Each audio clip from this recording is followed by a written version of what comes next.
दोस्तों, उत्तर प्रदेश की राजनीति में इस वक्त जो भी कुछ हो रहा है वो सिर्फ एक राज्य की हलचल नहीं बल्कि पूरे देश की राजनीति का बैरोमीटर बन गया है। सोचिए जरा, भारतीय जनता पार्टी जिसकी छात्र राजनीति की सबसे मजबूत शाखा मानी जाती है, अखिल भारतीय विद्यार्थी परिषद, वही संगठन अब सड़कों पर है और विरोध कर रहा है अपनी सरकार का। और इतना ही नहीं, इस बार तस्वीर ऐसी बनी है कि कांग्रेस और समाजवादी पार्टी भी खुलकर एबीवीपी के साथ खड़ी हो गयी। यानी जो दल हमेशा से भाजपा और संघ परिवार के खिलाफ खड़े होते आए हैं, वही अब भाजपा के अपने छात्र विंग की लड़ाई को आगे बढ़ा रहे हैं। दोस्तों, कहानी शुरू होती है लखनऊ की श्री राम स्वरूप मेमोरियल यूनिवर्सिटी से। यहाँ आरोप था कि यूनिवर्सिटी बिना मान्यता के लॉ की पढ़ाई कर रही थी। छात्र कह रहे थे हमारा भविष्य अंधेरे में, हमारी डिग्री का कोई मूल्य नहीं होगा। इसी मुद्दे को लेकर एबीवीपी के छात्रों ने यूनिवर्सिटी में बड़ा प्रदर्शन किया, लेकिन प्रदर्शन के बाद जो हुआ उसने पूरी राजनीति को हिला दिया। उसी एबीवीपी पर लाठियां बजाई। जी हाँ, योगी आदित्यनाथ की सरकार के अधीन वही पुलिस जो कानून व्यवस्था संभालने का दावा करती है, उसने आरएसएस से जुड़े छात्रों को सरेआम सड़कों पर पीटा। यह घटना अपने आप में अनोखी थी, क्योंकि पहली बार भाजपा का अपना संघ संगठन ही भाजपा की सरकार की पुलिस के डंडे खा रहा था। अब यहाँ से कहानी और दिलचस्प हो जाती है। सूत्रों के मुताबिक प्रदेश में बढ़ते असंतोष को शांत करने के लिए अंदर खाने से संदेश भेजा गया। 2 महीने तक सब्र रखिए, 2 महीने बाद कुछ बड़ा होने जा रहा है। यानी इस गुस्से को दबाने की कोशिश की जा रही है। छात्रों से लेकर गठबंधन के नेताओं तक सबको समझाया जा रहा है, बस 2 महीने का इंतजार करो। अब जरा सोचिए, एबीवीपी की पिटाई के वीडियो ट्वीट कौन करता है? कांग्रेस के प्रदेश अध्यक्ष अजय राय। जी हाँ, वही कांग्रेस जिसने हमेशा भाजपा को पानी पीकर कोसा है, आज उसी एबीवीपी की लड़ाई लड़ रही है। अजय राय ने ट्वीट किया, छात्रों की आवाज उठाना उनका हक है,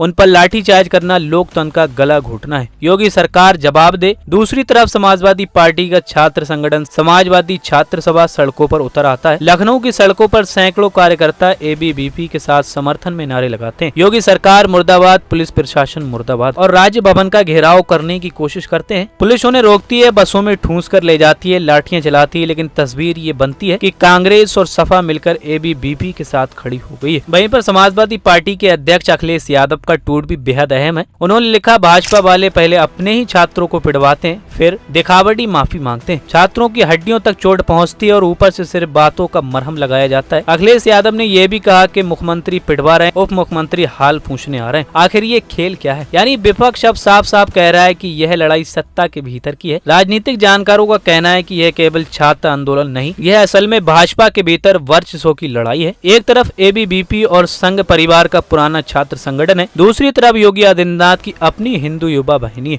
यानी अब टकराव केवल बाहर वालों से नहीं बल्कि घर के भीतर भी है। अब इस टकराव के बीच पिस रहे छात्र। अब जरा गठबंधन पर नजर डालते हैं। अभी कुछ ही दिन पहले एनडीए के सहयोगी निषाद पार्टी के मुखिया संजय निषाद ने खुली धमकी दी थी, अगर भाजपा को हमारा साथ नहीं चाहिए तो गठबंधन तोड़ दीजिए। उन्होंने कहा कि योगी सरकार हमारे लोगों को अपमानित कर रही है, हमारे समाज की आवाज को दबा रही है। शाम तक माहौल इतना बिगड़ गया कि लोग कहने लगे गठबंधन टूट जाएगा। लेकिन अगले दिन अचानक संजय निषाद चुपचाप मुख्यमंत्री ब्रजेश पाठक से मिलने पहुंच जाते हैं और सूत्र बताते हैं कि वहां से संदेश आता है, 2 महीने धैर्य रखिए, उसके बाद यूपी में कुछ बड़ा होने वाला है। अब बात करते हैं लखनऊ की। राजभवन के सामने समाजवादी पार्टी छात्र सभा के सैकड़ों कार्यकर्ता एबीवीपी के समर्थन में पहुंचे। पुलिस ने चारों तरफ से बैरिकेड लगाए, बसें खड़ी की और छात्रों को डिटेन करना शुरू कर दिया। लेकिन छात्र लगातार नारे लगाते रहे, छात्र एकता जिंदाबाद, योगी सरकार मुर्दाबाद। किसी ने सड़क पर बैठकर विरोध किया, किसी को पुलिस घसीट कर ले गई। 3 से ज्यादा बसों में छात्रों को भरकर थाने ले जाया गया। दोस्तों, ये तस्वीर अपने आप में एक ऐतिहासिक है। बीजेपी की सरकार, बीजेपी की पुलिस और आरएसएस से जुड़े संगठन और उनके समर्थन में विपक्ष की पूरी ताकत। तो अब सवाल यह है कि यह सब महज एक यूनिवर्सिटी का मसला है या फिर संकेत है कि उत्तर प्रदेश की राजनीति में कुछ बड़ा पकड़ा है। छात्रों का गुस्सा सड़कों पर है, एनडीए के सहयोगी बगावत की धमकी दे रहे हैं, कांग्रेस और समाजवादी पार्टी दोनों एबीवीपी के साथ खड़े हैं और अंदर खाने संदेश जा रहा है कि 2 महीने सब्र रखो। यानी ये असंतोष केवल छात्रों तक सीमित नहीं बल्कि भाजपा के भीतर गहरी खाई बन चुकी है। इतिहास में पहली बार ऐसा हो रहा है कि कांग्रेस और समाजवादी पार्टी जैसे धुर विरोधी दल एबीवीपी का हाथ थामकर लखनऊ की सड़कों पर उतर आए हैं। और हैरानी की बात यह है कि सब भाजपा की अपनी ही सरकार के खिलाफ हो रहा है। तस्वीरें ये बता रही हैं कि उत्तर प्रदेश की जमीन के भीतर आग धधक रही है। अब देखना यह है कि 2 महीने बाद ये आग किस रूप में फूटती है। क्या सच में बड़ा धमाका होने वाला है या फिर ये सब कुछ दोबारा दबा दिया जाएगा?